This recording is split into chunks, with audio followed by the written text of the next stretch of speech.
نبی صلی اللہ علیہ وسلم کی پیاری بیوی حضرت عائشہ رضی اللہ تعالی عنہا، اس امت پر اس خاتون کا بڑا احسان ہے، اپنی گھر کی ساری زندگی امت تک پیش کی ہے۔ اس عورت کا، اس خاتون کا اس امت پر بہت بڑا احسان ہے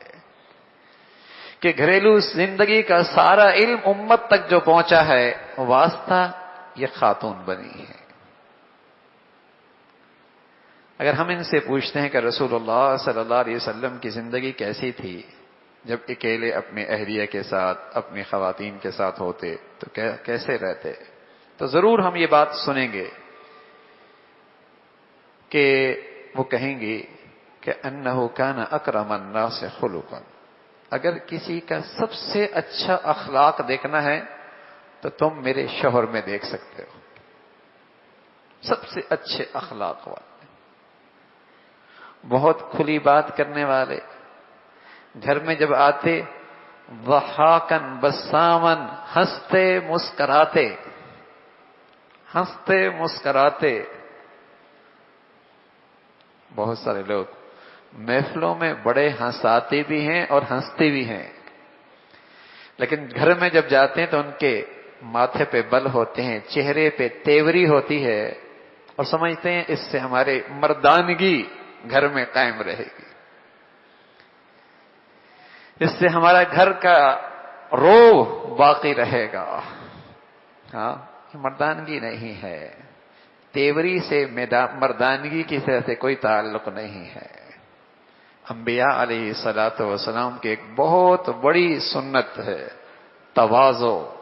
چھوٹا بن کے رہنا، چھوٹے بن کے رہنا، تواضع ان کے ساری۔ تو حضور علیہ الصلوۃ والسلام کی اہلیہ فرما لگی، آپ جب گھر میں تشریف لاتے تو سب سے اچھے اخلاق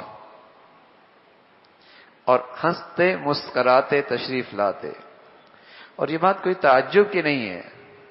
اس لیے کہ رسول اللہ صلی اللہ علیہ وسلم کا ارشاد ہے، اکمل المؤمنین ایمانا احسنهم خلقا وخیارکم خیارکم لنسائهم خلقا، ایمان والوں میں سب سے بڑھیا ایمان اس کا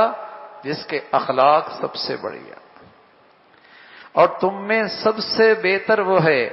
جو اخلاق کے لحاظ سے، سلوک کے لحاظ سے، برتاؤ کے لحاظ سے اپنی اہلیہ کے ساتھ سب سے اچھا ہو۔ تم میں سب سے اچھا وہ ہے جو اخلاق کے لحاظ سے، سلوک کے لحاظ سے، برتاؤ کے لحاظ سے اپنے اہلیہ کے ساتھ اچھا ہو۔ اور آپ علیہ الصلوۃ والسلام نے فرمایا، خیرکم خیرکم لأہلی وانا خیرکم لأہلی، تم میں سب سے بہتر جس میں خیر سب سے زیادہ ہے